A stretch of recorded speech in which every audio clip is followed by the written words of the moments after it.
साथियों नमस्कार। पार्ट में हम जानेंगे, ये सेकंड पार्ट है। इस पार्ट में जानेंगे हम कि जो भी मनोविज्ञान की परिभाषाएं हैं और जो उसकी शाखाएं हैं उसके बारे में हम अध्ययन करेंगे। तो आज पहली परिभाषा जेबी वाटसन की है, पूरा नाम जॉन ब्रोड्स वाटसन। तो आइए शुरू करते हैं। वाटसन क्या कहते हैं? मनोविज्ञान व्यवहार का शुद्ध, निश्चित, सकारात्मक और धनात्मक विज्ञान है। मैकडूगल क्या कहते हैं?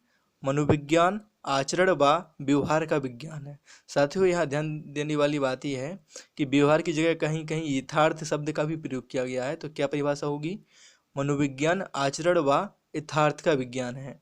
इसमें आपको आचरण का आ और यथार्थ का या याद करना, यानी आय।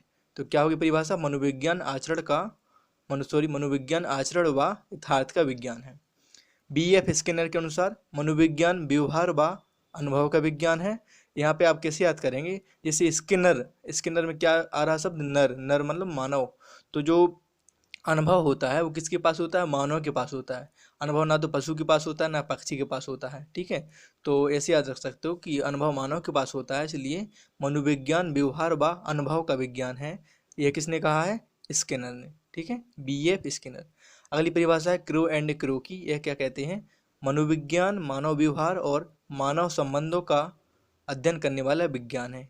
क्या कहते हैं? मनोविज्ञान मानव व्यवहार और मानव संबंधों का अध्ययन करने वाला विज्ञान है। यहाँ कैसे याद करेंगे आप?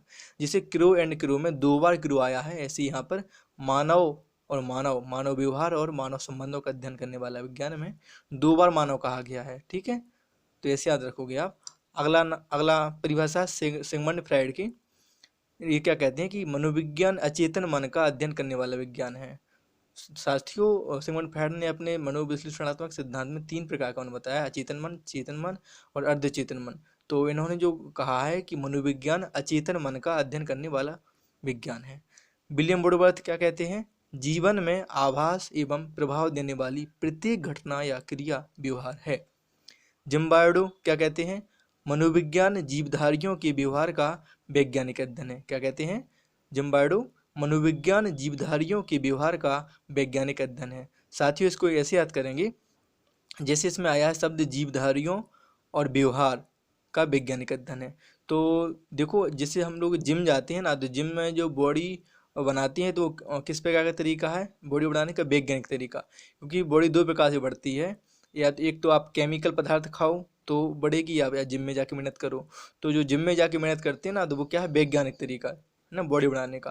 तो जिम बार्डो नाम क्या है? जिम। तो इस ऐसे याद कर लेना। तो जिम बार्डो क्या कहती है? मनोविज्ञान जीवधारियों के व्यवहार का वैज्ञानिक अध्ययन है। अगली नेक्स्ट परिभाषा मोरगन क्या कहते हैं? कि मनोविज्ञान मानव और पशु के व्यवहार का अध्ययन करने वाला विज्ञान है। तो साथियों जो व्यवहार कौन कौन करता है? मानव करता है और पशु करता है। इसमें किस किस की बात कही? मानव की, पशु की। क्या परिभाषा है? मनोविज्ञान मानव और पशु की व्यवहार का अध्ययन करने वाला विज्ञान है। मोर में क्या आ रहा? मूर क्या है? पक्षी। तो समझ जाना कि मानव और पशु के साथ जो मोर्गन में जो पक्षी आ रहा है ना, तो ये बात किसकी है? ये परिभाषा किसकी है? मोर्गन की। तो क्या कहा इन्होंने? मनोविज्ञान मानव और पशु की व्यवहार का अध्ययन करने वाला विज्ञान है। मन क्या कहते हैं? आधुनिक मनोविज्ञान का संबंध व्यवहार की वैज्ञानिक खोज। मन ने क्या कहा? आधुनिक मनोविज्ञान का संबंध व्यवहार की वैज्ञानिक खोज। सेंट्रो क्या कहते हैं? मनोविज्ञान व्यवहार एवं मानसिक प्रक्रियाओं का वैज्ञानिक अध्ययन है। क्या कहते हैं? मनोविज्ञान व्यवहार एवं मानसिक प्रक्रियाओं का वैज्ञानिक अध्ययन है। साथियों ये तो हुई परिभाषाओं के बाद हम बात करते हैं मनोविज्ञान की प्रकृति की। प्रकृति मतलब इसकी ये विज्ञान है कि नहीं। तो आइए जानते हैं। मनोविज्ञान नियामक एवं विधायक विज्ञान। नियामक क्यों है? क्योंकि इसकी विषय वस्तु कैसी हो इसकी बात करता है। और विधायक क्यों है? क्योंकि इसमें शिक्षा के तथ्यों का ज्यों का त्यों अध्ययन किया जाता है। ठीक है। मनोविज्ञान व्यवहार का विज्ञान है। क्यों है? क्योंकि इसमें मानव, पशु, पक्षी तीनों के व्यवहारों का अध्ययन किया जाता है। नेक्स्ट, मनोविज्ञान में भविष्यवाणी संभव है। हाँ, ये भी सही बात है, क्योंकि जैसे कोई भी व्यक्ति या कोई भी बच्चा प्रतिभाशाली है तो आप ये कह सकते हो कि बड़े होकर डॉक्टर बनेगा, इंजीनियर बनेगा, वैज्ञानिक बनेगा।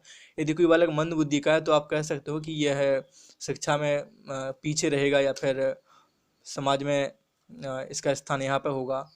और नेक्स्ट है मनोविज्ञान के अपने सिद्धांत तथा नियम है। हाँ, ये सिद्धांत कैसे हैं? इसके वस्तुनिष्ठ हैं, वैध हैं, प्रामाणिक हैं, यानी मान्य हैं और प्रामाणिक भी हैं। तो साथियों जो यहाँ पे पेड़ सा दिख रहा है ना आपको, तो आप इसकी जड़ों इस पेड़ रूपी में क्या है, जो जड़ें हैं, जो दर्शन शास्त्र है, ऊपर क्या है इसका मनोविज्ञान है। इसमें आप देख रहे होंगे कि पहला आत्मा का विज्ञान आया, फिर मन या मस्तिष्क का विज्ञान आया, फिर चेतना का विज्ञान आया, फिर व्यवहार का विज्ञान आया। ठीक है, आइए हम बात करते हैं मनोविज्ञान की शाखाओं पर, पेज नंबर 9 पर। साथियों, मनोविज्ञान में 50 से भी अधिक शाखाएं हैं और अलग किताब में अलग अलग मिलता है। मोटे मोटे छोटे मोटे मिला के 50 शाखाएं हैं, कुल मोटे मोटे रूप में लिया जाए तो 13-14 शाखाएं हैं। ठीक है, वैसे क्वेश्चन आता नहीं है लेकिन जानकारी के लिए होना चाहिए। तो ये साथियों, इसमें जो शिक्षा मनोविज्ञान है, मनोविज्ञान के नियम एवं सिद्धांत का शिक्षा के क्षेत्र में प्रयोग होता है। शिक्षा मनोविज्ञान में क्या होता है कि मनोविज्ञान के नियम एवं सिद्धांत का शिक्षा के क्षेत्र में प्रयोग होता है। और साथियों, जो शिक्षा मनोविज्ञान के जनक हैं वो हैं थॉर्नडाइक, और प्रथम शैक्षिक मनोवैज्ञानिक भी हैं। पूरा नाम क्या है? एडवर्ड ली थॉर्नडाइक। मानव मनोविज्ञान में क्या होता है? मानव के व्यवहार का अध्ययन। ठीक। और बाल मनोविज्ञान में क्या होता है कि 0 से 12 वर्ष तक के बच्चों का अध्ययन, बाल मनोविज्ञान। और साथ ही जो बाल मनोविज्ञान के जनक हैं वो कौन है? Stanley hall. कहीं कहीं इसका नाम, कहीं कहीं पेस्टोलॉजी मिलता है साथियों, तो ये ध्यान रखना है कि पेस्टोलॉजी गलत है। और बाल मनोविज्ञान के जनक कौन है? Stanley hall. किशोर मनोविज्ञान में क्या होता है कि 13 से 18 वर्ष तक के बच्चों का अध्ययन होता है। प्रौढ़ मनोविज्ञान में 19 वर्ष से ऊपर के अध्ययन होता है। और पशु मनोविज्ञान में क्या होता साथियों कि मानव के व्यवहार का अध्ययन होता है और पशु के व्यवहार का अध्ययन होता है, और फिर इन दोनों में तुलना की जाती है। ये याद रखना है कि पशु मनोविज्ञान में मानव और पशु दोनों के व्यवहारों का अध्ययन होता है। सामान्य व असामान्य, सामान्य असामान्य, मानव के सामान्य और पशु के असामान्य की तुलना की जाएगी, इसलिए पशु मनोविज्ञान को तुलनात्मक मनोविज्ञान भी कहते हैं। सामान्य मनोविज्ञान में क्या होगा साथियों कि सामान्य मनोविज्ञान का अध्ययन और असामान्य में असामान्य का अध्ययन। ठीक है। परा मनोविज्ञान साथियों, ये समझना जरूरी है। आपने भूल भुलैया मूवी देखी होगी जिसमें अमीषा पटेल और अक्षय कुमार हीरो रहते हैं। तो अक्षय कुमार एक साइकोलॉजिस्ट रहता है जो उसके भूत आत्मा परमात्मा संबंधी उसको जानकारी करना चाहता है, जो भी उस महल में होती है। तो जो परा मनोविज्ञान है वो क्या है? भूत प्रेत आत्मा से संबंधित है, अतीन्द्रिय है ना। तो फिल्म भूल भुलैया में अक्षय कुमार इसी शाखा का मनोवैज्ञानिक था। किस शाखा का? परा मनोविज्ञान। ठीक है। अब दोस्तों, प्रयोगात्मक मनोविज्ञान है। इसमें क्या होते हैं? प्रयोग संभव होते हैं। और ये कब आया? जब विलियम वुंट ने 1879 यानी जर्मनी में प्रथम मनोविज्ञान की प्रयोगशाला स्थापित की थी। ठीक है। और प्रयोगात्मक मनोविज्ञान के जनक कौन है? William Wundt. साथियों, ये बात हुई हमारी मनोविज्ञान की शाखाओं की, इसकी प्रकृति की, और मोटे मोटे रूप में ये बता दिया है। तो इस पार्ट में इतना ही। इसमें हमने बात किया पहले पार्ट और सेकंड पार्ट में इसकी मनोविज्ञान के विकास क्रम की और इसकी प्रकृति की, शाखाओं की, उसकी परिभाषाओं की। अगले पार्ट में हम बात करेंगे शिक्षा मनोविज्ञान के इतिहास की और इसकी उनकी परिभाषाओं की, और उसमें जो जो भी विषय वस्तु आती है उसकी। तो साथियों, ऑडियो का शुक्रिया।